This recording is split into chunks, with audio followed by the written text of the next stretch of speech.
नमस्कार माझ्या विद्यार्थी मित्रांनो. तर आपण इयत्ता 10वीचा गणित भाग 2चा मॅथमॅटिक्स पार्ट 2चा 5वा धडा स्टार्ट केलेला होता. धड्याचं नाव आहे निर्देशक भूमिती कोऑर्डिनेट जॉमेट्री. तुम्ही बघताय की या धड्यासाठी आपण खूप सारे व्हिडिओ बनवतोय. या धड्यामध्ये आपल्याला 3 प्रॅक्टिस सेट होते, 5.1, 5.2, 5.3. अर्थातच त्यातला 5.3 वगळण्यात आलेला आहे. तरी सुद्धा आपण त्याच्यात असलेला जो कन्सेप्ट होता स्लोप ऑफ लाईन, रेषेचा चढ, तो शिकलेलो आहे. त्याच्यावरची जे बेसिक गणित आहे ते तुम्हाला जमले पाहिजे. ओके. त्याच्यानंतर आपण प्रॉब्लेम सेट 5 पण बघतोय, संकीर्ण प्रश्नसंग्रह 5 पण बघतोय. आणि संकीर्ण प्रश्नसंग्रह 5 हा खूप मोठा आहे, कारण त्याच्यात सगळे 22 गणित आहे. अर्थात त्यातले काही गणित कट झालेले मान्य आहे, पण तरी तो खूप मोठा आहे. ओके. तर तो आपण घेतोय. त्याच्यासाठी ऑलरेडी आपण आतापर्यंत 3 व्हिडिओ बनवलेले आणि हा 4था व्हिडिओ. आज मात्र आपल्याला कुठल्याही परिस्थितीमध्ये हा प्रॉब्लेम सेट फिनिश करायचा आहे आणि याच्यानंतर तुम्हाला द्यायची एक टेस्ट. आता तुम्हाला तयारीला लागणं खूप गरजेचं आहे. तर आता काही शेवटचे गणित बाकी ती आपण समजून घेऊया. प्रॉब्लेम सेट 5 याच्या अगोदर आपण 16 प्रश्न बघितलेले आहे. आता हा 17वा प्रश्न आहे. त्यात मी काही गणित तुम्हाला होमवर्कला दिलेले बघा, कारण ज्याच्या टाईपचे गणित मी तुम्हाला शिकवलेले तसे गणित मी तुम्हाला होमवर्कला दिलेले, तर त्याचा होमवर्क तुम्ही मला करून दाखवायला पाहिजे होता. तुम्ही ते करून दाखवत नाहीये. तुम्ही ते करा. त्याचं होमवर्क मला तुम्ही दाखवलंच नाही तर मला कळणार नाही ना तुम्हाला ते गणित कितपत समजले म्हणून. त्याच्यामुळे रिक्वेस्ट आहे माझी तुम्हाला की त्याचं होमवर्क तुम्ही नक्की दाखवा. ओके बाळांनो. तर आता तुम्ही 17वा गणित बघा. एकदम इझी आहे. काय म्हणतात ते की एबी हा एक रेषाखंड आहे आणि त्याचं जर का 3:1 या गुणोत्तरात विभाजन करणाऱ्या बिंदूचे निर्देशक काढा. रेशो मध्ये डिवाइड करणारा जो पॉइंट आहे त्या सेगमेंट एबीला त्याचे तुम्हाला कोऑर्डिनेट्स फाइंड आउट करायचे. मी प्रश्न मराठीत लिहिलेले आहे. सेमीवाल्यांना रिक्वेस्ट आहे, इंग्लिश मीडियम वाल्यांना रिक्वेस्ट आहे की तुम्ही प्रश्न पुस्तकात बघा. ओके. इझी एकदम. रेशो थोडक्यात तर हा सेगमेंट एबी तुमचा, याचा रेशो 3:1 आहे ना. 3:1 आहे ना रेशो याचा. याचा अर्थ याचे किती तुकडे होतात तुम्हाला माहिती सगळ्यांना. 3:1 जेव्हा पण रेषाखंड असतो ना, म्हणजे रेषाखंड एबी आहे, त्यातला ए बिंदू 4,-3 आहे, बी बिंदू 8,5 आहे आणि त्याचं विभाजन 3:1 होणारा जो बिंदू आहे. 3:1 विभाजन म्हणजे 4 तुकडे बनतात त्याचे आणि 4 तुकडे बनल्यानंतर 3:1 म्हणजे इथं जो बिंदू असतो, म्हणजे इकडे 3 तुकडे टाकतो 2, इकडे 1 आणि ह्या बिंदूचे तुम्हाला कोऑर्डिनेट काढायचे. या बिंदूचे ज्याला की आपण नेहमी XY म्हणतो आणि हे तुम्हाला फाइंड आउट करायचं. तर हे फाइंड आउट करत असताना तुम्हाला लक्षात आहे सगळ्यांना हा रेशो 3:1 बनलेला आहे, म्हणून तुम्ही याला X1 Y1 म्हणतात. X1 बरोबर 4, Y1 बरोबर -3. याला X2 Y2 म्हणतात. X2 बरोबर 8, Y2 बरोबर 5 आणि जो रेशो असतो त्याला MN म्हणतात. M बरोबर 3, N बरोबर 1 आणि रेशोवाल्या बिंदूचे कोऑर्डिनेट्स असतात. त्याचं सूत्र तुम्हाला पाठ करावं लागतं. X बरोबर MX2 plus NX1 upon M plus N आणि Y बरोबर MY2 plus NY1 upon M plus N. हे सूत्र तुमच्या लक्षात असेल. एकदम सरळ गणित आहे. तुम्हाला कळालं का मी प्रश्न कसा बनवलाय? तुम्हाला काय करायचंय, हा जो रेषाखंड AB ना याचे 3:1 असं विभाजन करणाऱ्या बिंदूचे निर्देशक काढा. 3:1 म्हणजे 4 तुकडे होणार, पण 3 तुकडे इकडे राहणार आणि 1 तुकडा तिकडे राहणार आणि 4 तुकडे बघा. इथं मी पॉईंट दाखवतोय स्पष्ट तुम्हाला. तर याला 3:1 विभाजन म्हणतात. 3:1 विभाजन करणारा बिंदू कोणता आहे? P आणि त्याचे निर्देशक तुम्हाला काय करायचे? काढायचे. पण त्याचे निर्देशक कोणते असतात? XY आणि त्या XY चे सूत्र तुम्हाला पाठ असावं. X चं सूत्र आहे MX2 plus NX1 upon M plus N आणि Y चं सूत्र आहे MY2 plus NY1 upon M plus N. आता लक्षात घ्या, बिंदू 2 प्रकारचे, एक रेशोवाला आणि एक मिड पॉइंट वाला. हा बिंदू जर मिड पॉइंट असतं ना तर मग सूत्र हे छोटं बनलं असतं. X1 प्लस X2 भागिले 2 आणि Y1 प्लस Y2 भागिले 2. लक्षात ठेवा. आणि तिसरा बिंदू होता तो सेंट्रॉइड, त्रिकोणाच्या 3 मध्यगाठी टच होतात का तो बिंदू, त्याचं सूत्र वेगळं आहे. ओके बाळांनो, गोंधळ नको. आता सांगा व्हॅल्यू M किती सांगा? 3. सगळ्यात कंसात याच्या किमती. X2 किती आहे? 8 प्लस N किती आहे? 1. X1 किती आहे? 4. सगळ्या किमती कंसात आहेत सगळ्या. मग 3 प्लस 1 मग 3 8 किती? 24. मायनस 9 चे म्हणून देऊच नका. 4 1 किती? 4. मायनस 9 चे म्हणून प्लस 3 आणि 1 4. 24 4 किती? 28. 28 भागिले 4. 4 7 28 झाला तुमचा पहिला कोऑर्डिनेट. X बरोबर 7. एकदम इझी. आता Y काढा. Y बरोबर M. M किती तुमचा? 3 कंसात घ्या. Y2 किती? 5 कंसात घ्या. Plus N. N किती तुमचा? 1 कंसात घ्या. Y1 किती आहे? -3. सगळ्या किमती कंसात घ्यायच्या बाळांनो कधी पण. ओके. आणि आता कॅल्क्युलेशन. आता 3/5 किती येतं? 15. यांचा फाडा म्हणायचा. 3/5 15. 3 1 3 पण यांचं मायनस आहे ना म्हणून मायनस द्या आणि हे 4. मग 15 3 केले 12. 12 भागिले 4 उत्तर येतं 3. हा झाला तुमचा Y कोऑर्डिनेट.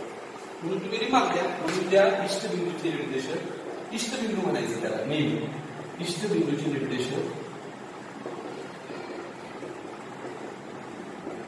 किती आला त्याचा पहिला निर्देशक x किती आला 7 आणि दुसरा किती आला 3 आहे. therefore coordinates of that required point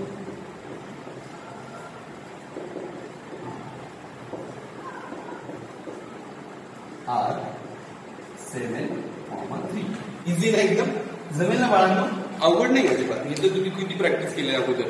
फक्त रेशोवाल्या बिंदूचे निर्देशक मानतात त्याला. 3 बिंदू आहे तुमच्याकडे, एक रेशोवाला, एक मिड पॉइंट आणि एक सेंट्रॉइड. इन मराठी एक गुणोत्तरावाला, एक मध्यबिंदू आणि एक त्रिकोणाचा मध्यगा संपात बिंदू. लक्षात ठेवा. आता हा प्रश्न बघा, हा प्रश्न कसा आहे की हा जो एबीसीडी जो चौकोन बनणार आहे ना, या चौकोनाचा प्रकार सांगा, चौकोनाची टाईप सांगा. आता चौकोनाच्या 4 टाईप आहे बघा. जर सगळ्या बाजू सारख्या आल्या तर समभुज चौकोन, फक्त समोरच्या बाजू सारख्या आल्या तर समांतरभुज चौकोन, सगळ्या बाजू सारख्या आल्या आणि कर्ण पण सारखा आला तर चौरस, समोरच्या बाजू सारख्या येऊन कर्ण सारखा आला तर आयत. आता तुम्ही बघा काय करावं लागणार तुम्हाला. पहिल्यांदा तुम्ही सुरू करा, असं नाव टाकून द्या, ए बी सी डी, क्रमाक्रमाने जोडा, असं बोलता ना ते आपल्याला, ए बी सी डी. आता -4 -2, आता -3 -7, आता 3 -2. ज्यावेळेस तुम्हाला मनाने सांगता चौकोनाचा प्रकार ठरवा, त्यावेळेस तुम्हाला साहीच्या साही माप काढावेच लागणार. कारण प्रकार कोणताही असू शकतो ना. जर हे असं स्पष्ट बोलले असते हा समांतरभुज चौकोन दाखवा तर 4च माप काढावे लागले असते. हे बघा, पॅरलेलोग्राम आणि रोम्बस हे जे 2 टाईप आहे ना, यांच्यामध्ये आपल्याला फक्त 4 साईड काढावे लागतात. पण रेक्टँगल आणि स्क्वेअर यांच्यासाठी आपल्याला 4 साईड पण काढावे लागतात आणि दोन्ही डायगोनल पण काढावे लागतात. लक्षात आहे ना तुम्हाला चौकोनाच्या प्रकाराचे गणित? ते खूप इम्पॉर्टंट गणित आहे या धड्यातले, कारण खूप वेळा बघायला मिळत आहे तुम्हाला. मी त्याचे होमवर्कला पण गणित देतोय तुम्हाला. लक्षात ठेवा बाळांनो, एकदम इझी. आता मी 6 माप काढणार आहे, एक करून. पहिलं काढणार आहे ए बी बाजू, ए बी -4 -2 आणि बी -3 -7. पटकन काढा, बाजू काढा म्हणजे अंतर काढा. ए बी बरोबर तुमचं सूत्र लक्षात आहे, अंतराच्या x2 - x1 चा वर्ग प्लस y2 - y1 चा वर्ग. नाव सबस्टिट्यूट द व्हॅल्यूज. कोणत्या व्हॅल्यूज भरणार तुम्ही सांगा मला. ए बी काढताना ह्याच्यातून हा वजा करा. हा पहिला अंक कोणता? -3, हा वजा होणार म्हणजे +4 येणार. हा दुसरा अंक कोणता? -7 आणि हा वजा होणार म्हणजे +2 येणार. कारण वजा होतो म्हणजे चिन्ह बदलतं त्याचं. आता तुम्ही यांची वजाबाकी करणार, 4तून 3 गेला 1 चा वर्ग, यांची पण वजाबाकी करणार -5 चा वर्ग. आता 1 चा वर्ग करा 1च येतो, 5 चा वर्ग करा 25 येतो, दोघांची बेरीज करा 26 येतो. ओके, तर ही झाली तुमची पहिली बाजू. अशा मला 4 बाजू पण काढायची आहे आणि दोन्ही कर्ण पण काढायचे. ओके बाळांनो, ओके बाळांनो. तर पहिली बाजू एबी जी आहे ती वर्गमूळ 26 आली बरं का, थोडं शाही फरक होतो, लक्ष द्या. नंबर 2 ची बाजू काढतोय मी. आता समजा बीसी, बीसी -3 -7 आणि सी किती तुमच्याकडे 3 आणि -2. तर काढूया. सांगा मला बीसी बरोबर काय सूत्र आहे तुमचं? वर्गमुळात x2 - x1 चा वर्ग प्लस y2 - y1 चा वर्ग. आता मी फास्ट घेतो थोडंसं, लक्ष द्या तुम्ही फक्त. सांगा आता मला पहिल्या अंकातून पहिला अंक वजा करा. हवे हे बघा, बीसी म्हणजे काय? सी मधून बी वजा करायचंय, त्याचं नाव बीसी बाळा. ओके, सी 3 - 2 हा बिंदू येतो. ओके, तर याचा पहिला अंक कोणता आहे? 3. त्याच्यातून हा -3 काय होणार आहे? वजा होणार आहे. म्हणून काय होणार आहे? पहिला अंक जशाच तसा याचं चिन्ह चेंज. राईट ना रे? हे लक्षात येतंय का तुमच्या? अंक जरा व्यवस्थित बघा. आणि दुसरा अंक कोणता आहे? -2 आणि याचं चिन्ह चेंज म्हणजे +7. चेक करा आता. सांगा आता 3तून 3 प्लस होईल म्हणजे 6 होईल आणि हे 2तून 7 जाऊन 5 होईल. मग 6चा वर्ग किती येतो? 36 आणि 5चा वर्ग किती येतो? 25 आणि दोघांची बेरीज किती बनते? 41. ही झाली दुसरी बाजू तुमची बीसी. आता तिसरी बाजू काढा तुम्ही. ही बीसी झाली. आता सीडी. तर सांगा मग तिसरी बाजूच्या वेळेस सी बिंदू किती तुमच्याकडे? 3 आणि -2 आणि डी बिंदू किती तुमच्याकडे? 2 आणि 3. तर काढूया आपण सीडी बाजू. सूत्र तेच वापरणार आपण. ओके बाळांनो, या 36 आणि 25 ची बेरीज जरा व्यवस्थित समजून घ्या. 36 आणि 25 ची बेरीज 41 नाही 61 येते. बाळांनो, हे जरा व्यवस्थित लक्षात घ्या. 61. आता सांगा इकडे सूत्र पाठ झालंय, x2 - x1 चा वर्ग प्लस y2 - y1 चा वर्ग. Okay, now substitute the value. सांगा आता सीडी काढताय ना, तर डी मधून सी वजा करा. डीचा पहिला अंक 2 आणि याचं चिन्ह चेंज. डीचा दुसरा अंक 3 आणि याचं चिन्ह चेंज असं. आणि आता काढा उत्तर. तर 2तून 3 गेला खाली 2ला -1 चा वर्ग, 3 आणि 2 किती? 5, 5चा वर्ग 1 चा वर्ग किती आला 1, 5 चा वर्ग 25, दोघांची बेरीज किती आली 26. ही बाजू कोणती आली तुमची सीडी. ओके, सगळ्या बाजू समजून घ्या तुम्ही. बीसी वर्गमुळात 61 आली, सीडी वर्गमुळात 26 आली, एबी पण वर्गमुळात 26 आली. आता चौथी बाजू काढू आपण एडी. बाजू कळतात का तुम्हाला? साइड्स कळतात तुम्हाला क्वाड्रिलॅटरलच्या? यांना साइड्स म्हणतात, ह्या लाईन. आणि डायगोनल म्हणजे हे क्रॉस. आणि ज्यावेळेस तुम्हाला चौकोनाचा प्रकार ठरवा बोलताय ना, त्यावेळेस तुम्हाला सारी मापं काढावंच लागणार, कारण तुम्हाला काय माहिती कोणते माप सारखे येणार आहे म्हणून. असं असतं बाळांनो, लक्षात ठेवा तुम्ही. ओके, आता बघा चौथं माप एडी. डीए म्हटलं तरी चालतं आणि एडी म्हटलं तरी चालतं बाळा. तर ए बिंदू आहे -4 -2 आणि डी बिंदू आहे तुमचा 2 आणि 3. काढा तुम्ही एडी. सांगा what is the formula of AD? AD is equal to √x2 - x1 square plus y2 - y1 square. Now substitute the values. Substitute the values. सांगा कोणत्या किमती भरणार तुम्ही आता? पहिला अंक कोणता 2 आणि याचं चिन्ह चेंज. -4 चं काय +4. दुसरा अंक कोणता 3 आणि याचं चिन्ह चेंज +2. लक्षात येतं ना, साईन कुणाचे चेंज होता? हा पहिला दशाच तसा याचं चिन्ह चेंज, हा दुसरा दशाच तसा याचं चिन्ह चेंज. आता तुम्ही काढा वर्ग. आता तुम्हाला दिसेल की 2 आणि +4 म्हणजे किती येतोय 6, म्हणून 6 चा वर्ग. ओके, आणि प्लस हे दोघं 3 आणि 2 किती येतंय 5, म्हणून 5 चा वर्ग. मग 6 चा वर्ग किती येतो 36 आणि 5 चा वर्ग 25 आणि दोघांची बेरीज किती 41. हे झालं तुमचं एडी वर्ग. 4 माप काढले बघा. अंतराचे सूत्र 41 नाही, 36 आणि 25 किती आहे 61. 41च करतोय मी प्रत्येक वेळा 61 बाळा. ओके, तर ही चौथी बाजू एडी पण झाली.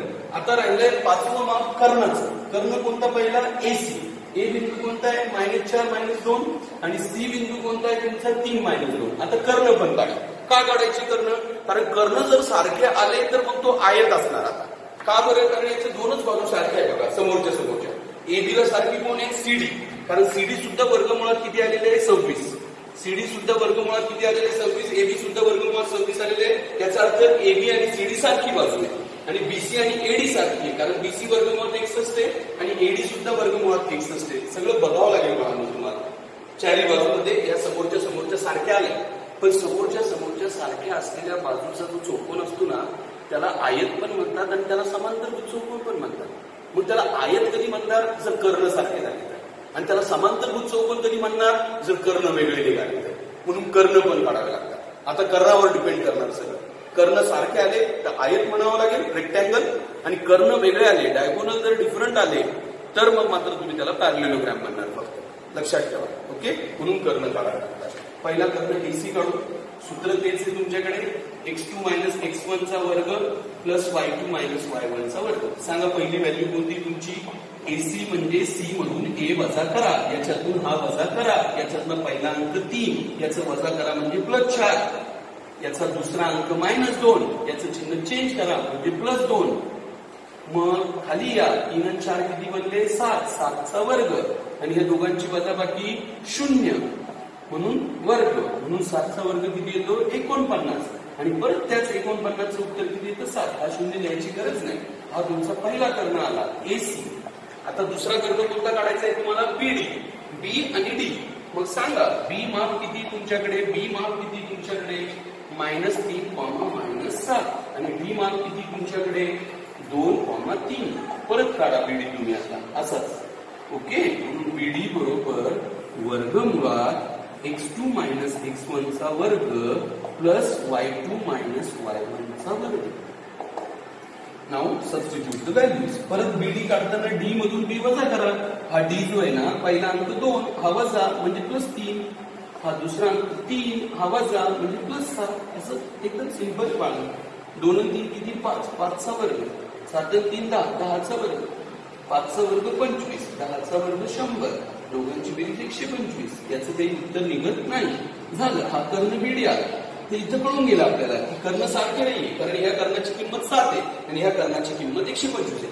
जेव्हा कर्ण सारखे नाहीये, फक्त समोरच्या बाजू सारख्या आहे, तेव्हा त्याला पॅरलेलोग्राम म्हणतात. मग आता इथे तुम्ही सांगून द्या त्यांना, काय सांगून द्या की ही एबी बाजू आणि ही सीडी बाजू सारखी आहे. चौकोनाच्या समोरच्या बाजू एबी आणि सीडी, त्याचबरोबर बीसी आणि एडी ह्या सारख्या आहे.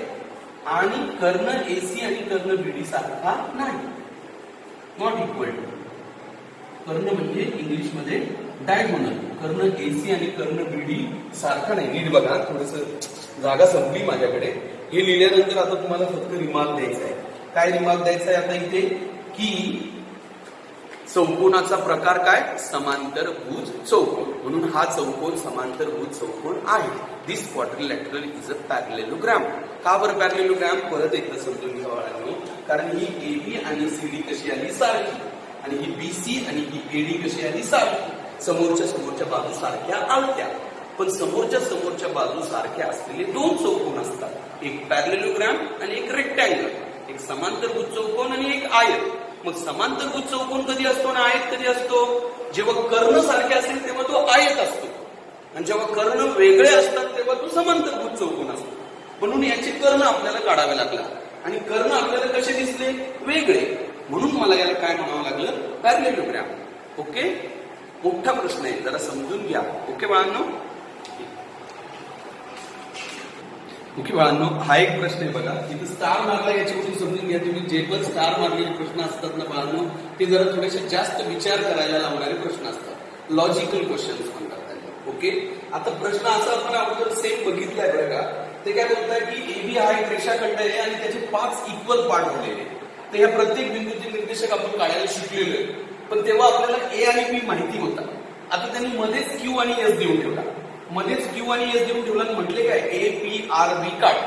तर जेव्हा पण रेषाखंडाच्या बिंदूचे निर्देशक काढायचे असतात ना, त्यावेळेस आपल्याकडे दोन प्रकार आहेत. एक तर आपण मिड पॉईंटचा वापर करू शकतो, मध्यबिंदूचा वापर करू शकतो, नाहीतर रेशोचा वापर करू शकतो.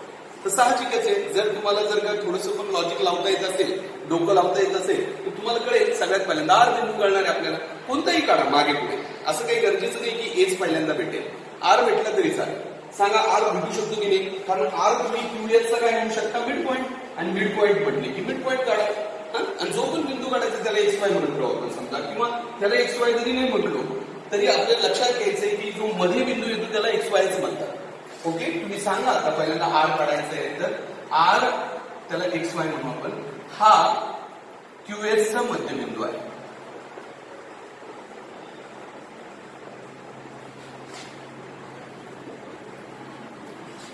R is the midpoint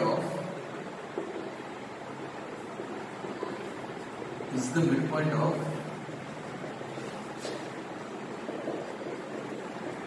segment QS. Okay, मग तुम्हाला माहिती सगळ्यांना, जर का R हा QS चा मध्यबिंदू आहे ना, तर हा जर मध्ये येते याला x1 y1 म्हणतात आणि याला x2 y2 म्हणतात, आणि याला xy म्हणतात स्वतः. माहिती आहे तुम्हाला तेवढं तरी.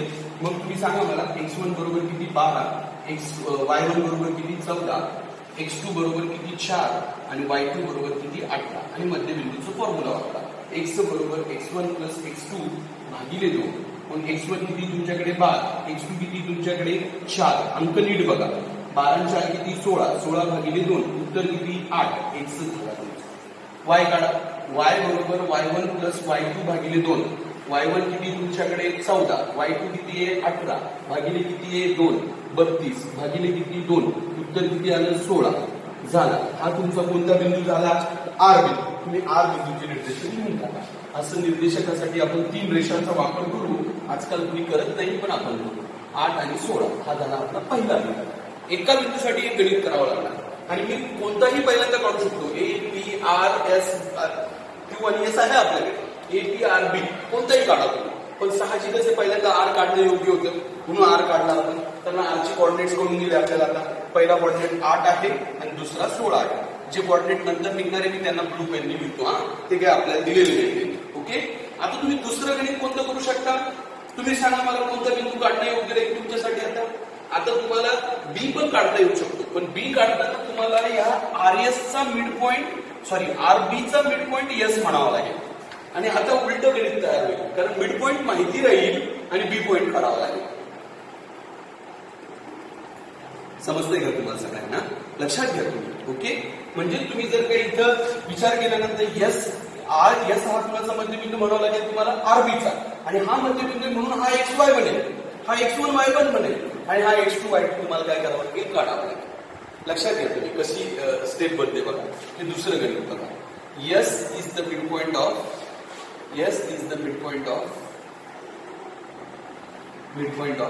segment RB. Segment RB. ह्या आरबीचा मिड पॉईंट एस आहे आणि त्यातला आर चे कोऑर्डिनेट आपल्याला माहिती आहे 8,16 आणि एस चे कोऑर्डिनेट पण माहिती आहे आपल्याला 4,18. पण बी चे कोऑर्डिनेट आपल्याला माहित नाहीये, पण त्याला आपल्याला x2 y2 म्हणावं लागेल.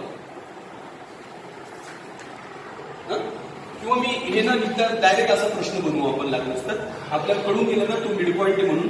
कोण मिड पॉईंट आहे? यस, हा मिड पॉईंट आहे म्हणून तुम्ही याला x1 y1 म्हणा. x1 बरोबर 8, y1 बरोबर 16. याला xy म्हणा. xy किती? x बरोबर 4, y बरोबर 18 आणि काढायचं काय आहे तुम्हाला? x2 y2. x2 बरोबर किती? y2 बरोबर किती? कारण हे x2 y2 कुणाचे कोऑर्डिनेट असणार? b चे. असं तुम्ही प्रश्न बनवा.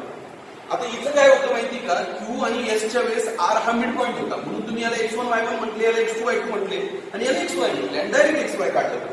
पण इथं मिड पॉईंट B नाही ना, मिड पॉईंट S आहे म्हणून S ला तुम्ही xy म्हणू शकता. हा तुमचा xy झाला, हा तुमचा x1 y1 पहिला बिंदू आणि हा तुम्हाला काढायचा आहे x2 y2. म्हणून तुम्हाला सूत्र तर तेच वापरायचंय x बरोबर x1 प्लस x2 भागिले 2 पण पक्षांतर करावं लागेल. कारण x ची किंमत माहिती आहे 4, x1 ची किंमत माहिती आहे 8 पण x2 माहिती नाही. असं होतं इकडे. म्हणून बेचोक 8 इकडं हे जशाच तसं. आता x2 काढतो तर ह्या 8 इकडे मायनस होईल. -8 बरोबर x2. Therefore x2 = 0. तसंच y2 काढा. y चं सूत्र वापरा. y बरोबर y1 प्लस y2 भागिले 2. y किती तुमच्याकडे? 18. y1 किती आहे? 16. y2 तुम्हाला माहित नाही भागिले 2. 18 × 36 बरोबर 16 प्लस y2. मग 36 - 16 बरोबर y2. मग y2 = किती? 20. झाले दोन्ही बिंदू. कळून गेला आपल्याला. हा बी बिंदू सुद्धा. बी बिंदूचे निर्देशक आहे 0,20. कळालं का तुम्हाला? हा बी बिंदू कसा कळाला का तुम्हाला? उलट करावं लागलं. x2 y2 काढावं लागलं. कारण तुम्हाला हे पाठच ठेवायचंय. पहिला बिंदू x1 y1, मधला बिंदू xy आणि दुसरा बिंदू x2 y2. मधल्याला xy म्हणू शकता तुम्ही फक्त मधल्याला. मी याला नवीन नाव पण देऊ शकतो ABCD PQRS काही पण असंच बरं आहे. आपण लक्षात येते तुम्हाला सगळ्यांना? समजून घ्या तुम्ही. आता तिसरं बिंदू करू आपण. तिसरं. आता मला सांगा तिसरा बिंदू कोणता मिळेल तुम्हाला? आता तुम्हाला दोन बिंदू मिळाले. एक R मिळाला, एक B मिळाला. आता राहिला तिसरा आणि चौथा. तिसरा बिंदू तुम्हाला हा P मिळू शकतो. P कुणाचा मध्यबिंदू म्हणणार तुम्ही? P तर कुणाचा मध्यबिंदू नाहीये, पण तुम्ही काय म्हणणार? ह्या PR चा मध्यबिंदू कोण आहे? Q. PR चा मध्यबिंदू कोणता आहे? Q. तर P कळून जाईल तुम्हाला. पण P हा x1 y1 असेल ना तुमचा. x1 y1च तुम्हाला काढावा लागेल. xy असेल तुमच्याकडे आणि x2 y2 पण असेल. आता मध्यबिंदू मी कोणता वापरतोय सांगा मला? Q. कुणाचा? PR चा. म्हणून मी तिसरं गणित सुरू करताना सांगणार की Q is the mid point of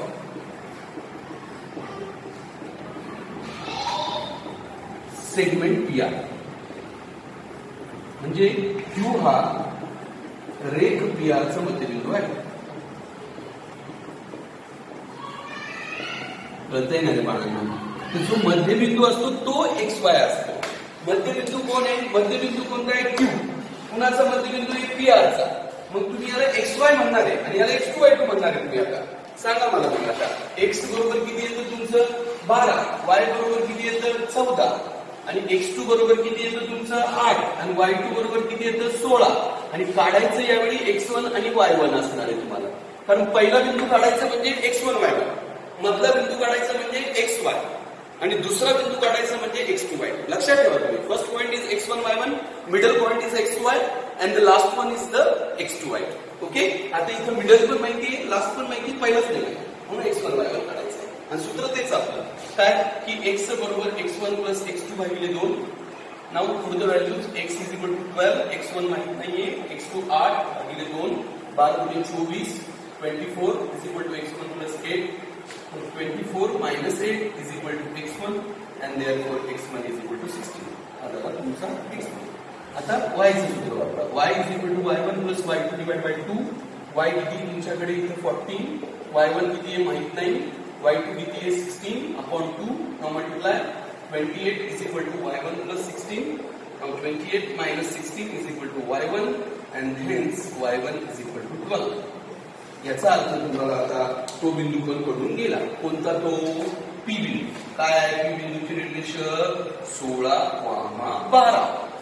हे झालं तुमचं तिसरं घटक P बिंदूचं. Okay okay. लक्ष देताय तुम्ही? तर P बिंदू पण कळून गेला तुम्हाला 16,12. ओके. आता कोणता बिंदू काढणार सांगा तुम्ही. आता मला पी बिंदू पण माहित झाला, आर पण माहित झाला, बी पण माहित झाला. आता राहिलं फक्त ए च्या वेळेस तुम्ही कोण मध्यबिंदू म्हणणार. पी हा AQ चा मध्यबिंदू म्हणा, परत याला x1 y1 म्हणा, याला xy म्हणा, याला x2 म्हणू. मध्यबिंदू हा याला xy म्हणावं लागेल, याला x2 y2, आणि हा तुम्हाला काढायचा आहे x1 y1 काढू आपण. पी हा AQ चा मध्यबिंदू घेऊन आता चौथं गणित करू आपण. P is the midpoint of segment AQ. आता P midpoint आहे ना, मग P लाच xy म्हणणार ना तुम्ही. मग P xy आहे, म्हणून x बरोबर किती तुमचा 16, y बरोबर किती 12, x2 बरोबर किती तुमचा 12, आणि y2 बरोबर किती 14. आणि तुम्हाला काढायचं परत कोणतं आहे, x1 आणि y1. काढा आता सूत्र वापरून. x बरोबर x1 प्लस x2 भागिले 2. x बरोबर म्हणजे काय बरोबर 16, x1 माहिती का नाही, x2 किती आहे 12 भागिले 2, 16 32 बरोबर x1 प्लस 12. 32 minus 2 12 बरोबर x1. Therefore we can say that x1 is equal to 20. Easy बाळांनो, एकदम समजून घ्या फक्त. Now y is equal to y1 plus y2 भागिले 2. y किती तुमच्याकडे 12, y1 किती आहे y1 माहित नाही, y2 किती आहे 14 भागिले 2 12 24 बरोबर y1 plus 14. मग 24 minus 14 बरोबर y1. And hence y1 is equal to 10. कळून गेला आपल्याला हा पण बिंदू. कोणता बिंदू आहे हा पहिला ए बिंदू. ए बिंदू किती आहे 20 आणि 10. असं चारही बिंदू काढले आपण. पण कसे काढले तुमच्या लक्षात आलं सगळ्यांना, म्हणून तुम्ही लागल्यास तर फायनली असा आन्सर पण लिहू शकता. देअरफॉर आन्सर उत्तर असं सांगा आणि सगळे क्रमाने सांगा. काय काय पहिला ए, दुसरा पी, तिसरा आर, चौथा बी, असे ना ते ए पी आर बी. ए किती आला 20 10, पी किती आला तुमचा 16 12, आर किती आला 8 16, आणि बी किती आला 0 20. असं तुम्हाला उत्तर द्यायचं. ओके मग तर इझी बघा, प्रश्न मोठा आहे. आपण लक्षात घेतलं तर तुमच्या जमेल लक्षात घ्या. मिड पॉईंटचा वापर केलेला आहे, पण मिड पॉईंटचा वापर करताना गणित दोन प्रकारचे होतात. कधी कधी डायरेक्ट XY काढावं लागतं आणि कधी कधी XY माहिती असतं x1 y1 किंवा x2 y2 काढावं पक्षांना. ओके मानू, तर एकदम मोठं गणित आहे, समजून घ्या. स्टार मागलेलं आहे. जर एखाद्या चांगल्या व्यक्तीने जर तुमचा पेपर काढला, निष्णात व्यक्तीने, तर नक्की तुम्हाला हा क्वेश्चन परीक्षेला टाकू शकेल. तर हा जमला राहील. ओके मानू.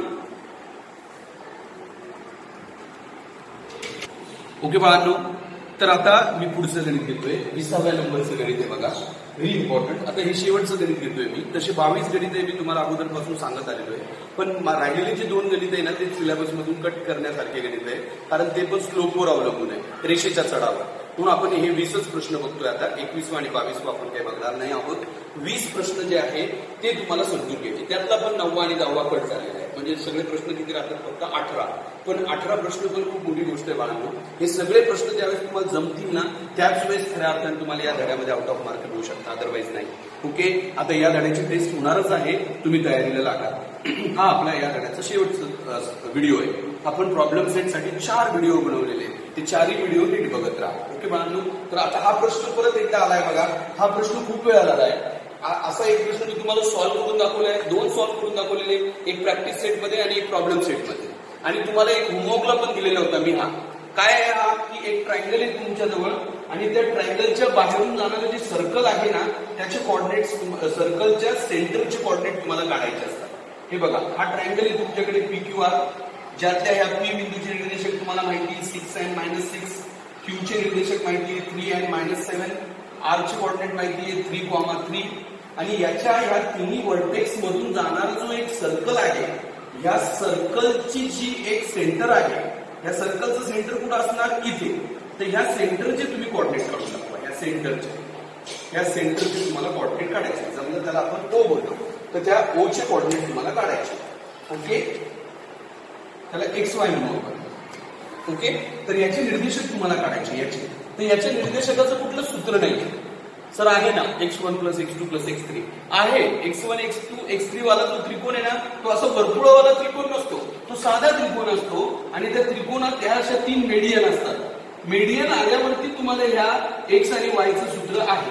कारण याला मध्यगा संपात बिंदू म्हणतात, याला मध्यगा संपात बिंदू म्हणतात. This is called as a centroid. आणि याचं सूत्र आहे आपल्याकडे, पण हा काही सेंट्रॉइड नाहीये.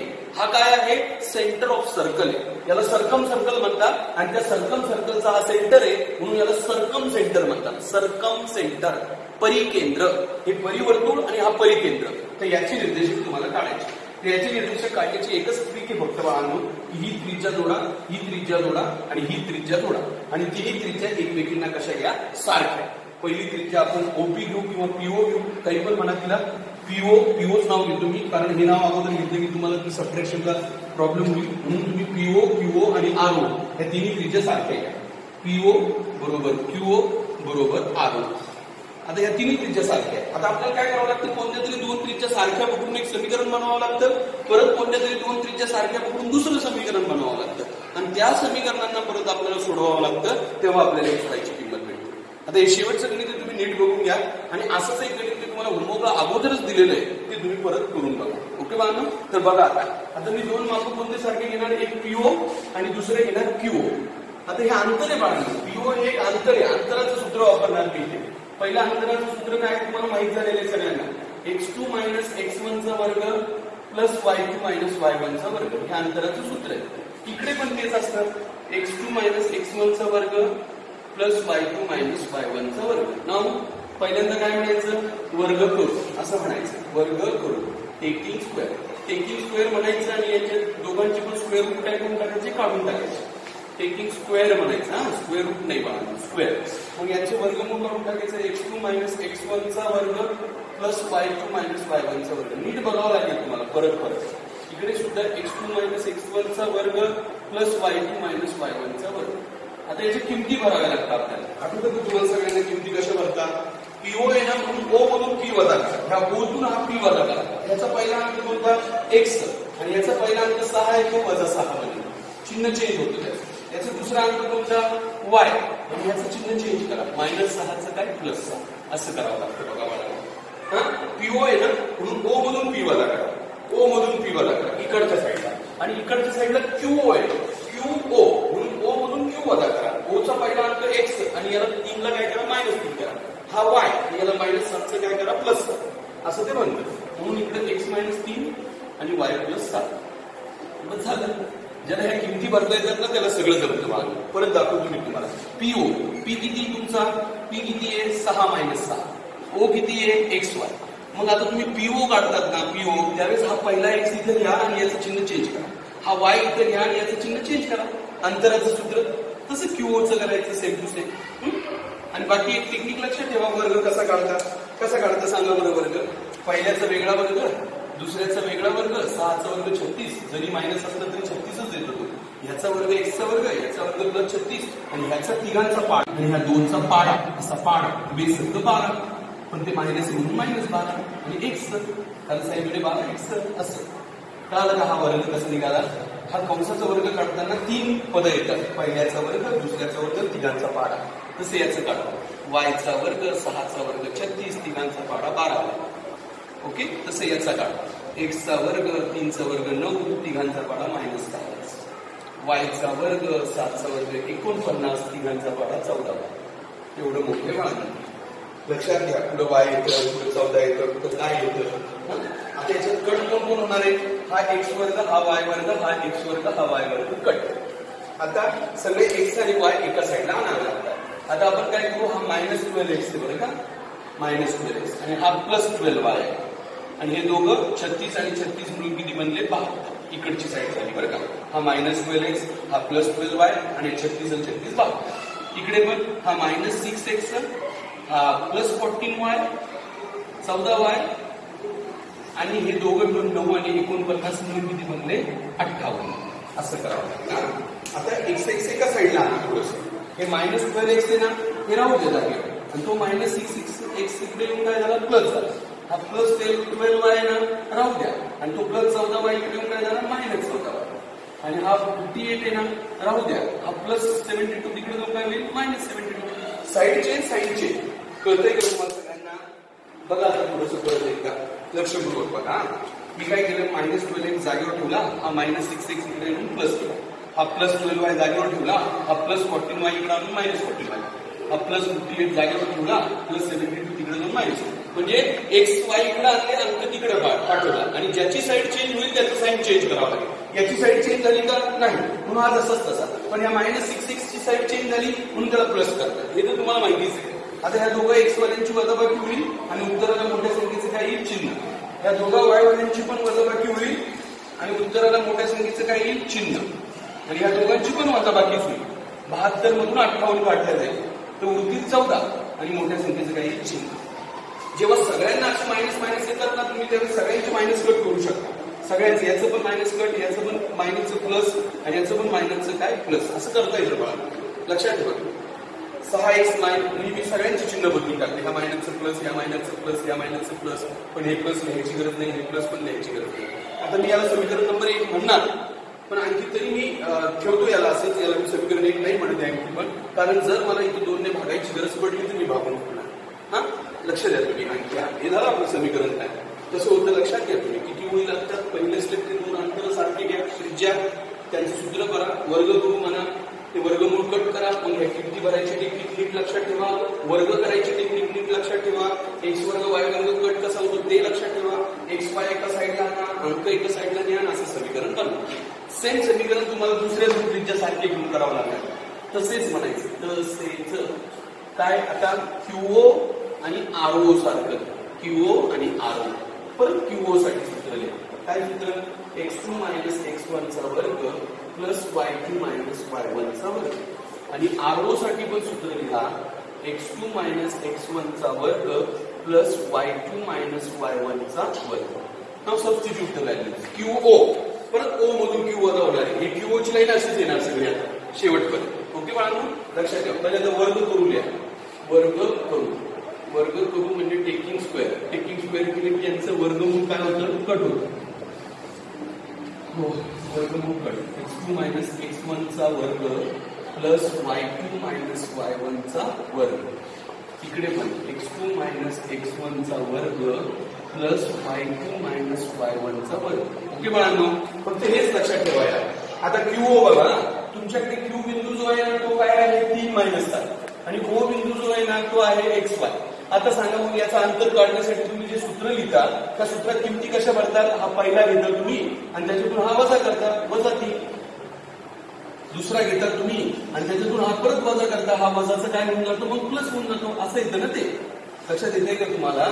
आणि आरओच्या वेळेस काय होणार आहे सांगा, आरओ बिंदू आहे तुमच्याकडे पुढचा, तर आर बिंदूचे कोऑर्डिनेट्स कोणते तुमच्याकडे 3 3 आणि ओ चे कोऑर्डिनेट परत कोणते तुमच्याकडे XY. मग हा पहिला कोण आहे तुमच्याकडे आता एक्स आणि याचं साईन चेंज -3. हा दुसरा कोण आहे तुमच्याकडे वाय, परत याचं साईन चेंज तर -3. असं यार ही स्टेप सगळ्यात इम्पॉर्टंट आहे बाळांनो. ही स्टेप ज्याला जमेल त्याला गणित अदरवाईज काय. आता वर्ग तर काढता पण आले पाहिजे, परत वर्ग काढायचं पण टेक्निक माहित पाहिजे. सांगायचं वर्ग कसा निघतो, पहिल्याचा वर्ग, दुसऱ्याचा वर्ग, तिघांचा पाढा -6. इकडे पण पहिल्याचा वर्ग, दुसऱ्याचा वर्ग आणि तिघांचा पाढा 14. इकडे पण पहिल्याचा वर्ग, दुसऱ्याचा वर्ग आणि सगळ्यांचा पाढा -6. इकडं वायचा वर्ग, 3चा 9 -6. परत हा एक्स वर्ग वाय वर्ग, एक्स वर्ग वाय वर्ग कट. आता परत एक्स एक्स वाय वाय सगळं एका साईडला आणावं लागेल, गणित बनवावं लागेल. कसं होईल बघा, हा -6x, हा +14y आणि हा 9 आणि 49 मिळून किती बनला 57. राईट. आणि इकडं हा -6x आणि तो -6y आणि हा 9 आणि 9 मिळून काय बनला 18.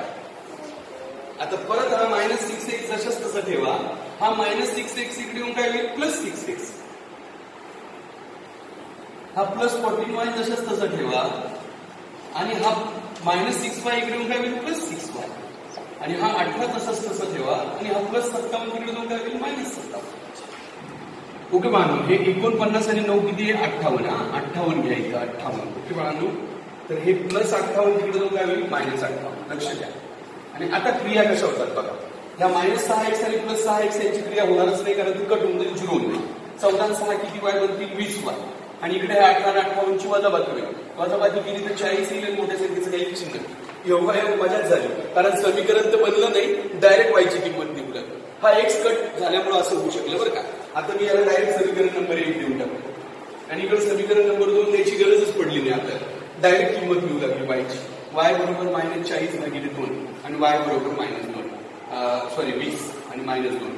योगायोग झाला बरं का, कारण एक्स कट झाल्यामुळे तुमचा ताण खूप मोठा वाचला. जर एक्स कट झाला नसता ना तर इथे एक्स आणि वाय वाला एक समीकरण बनलं असतं, आणि मग ते समीकरण आणि हे समीकरण यांच्यामध्ये तुम्हाला काहीतरी सारखं आणावं लागलं असतं आणि मग त्याची बेरीज वजाबाकी करावी लागली असते. एवढं मोठा मुद्दा बनला असता. पण योगायोग इथं 6x आणि हा एक्स कट झाला आणि डायरेक्ट वायचं व्हॅल्यू मिळून गेलं -2. आणि आता आपण काय म्हणू, put y -2 in equation number 1. Equation एकच आहे तुमच्याकडे, त्याच्यातच -2 भरू आपण. तर इक्वेशन 1 काय, 6x + 2y बरोबर 14. पहिला धडा आठवतो ना सगळ्यांना, हे पहिल्या धड्यासारखं सोडवायचं बाळांनो, एकदम इझी आहे. वायच्या ऐवजी -2, मग -2 म्हणजे -4 येतं आणि हे 14. मग हे 6x आणि हे 14 + 4, मग हे 6x आणि 14 आणि 4 किती 18, आणि मग हे x बरोबर 18/6 आणि मग x बरोबर 3 झालं. एकदम इझी. एक्स आणि वाय म्हणून त्या केंद्रबिंदूचे निर्देशक, त्या केंद्रबिंदूचे निर्देशक, केंद्रबिंदूचे निर्देशक. निर्देशक किती आला पहिला, x 3 आणि -2 आहे. Therefore, coordinates of that center.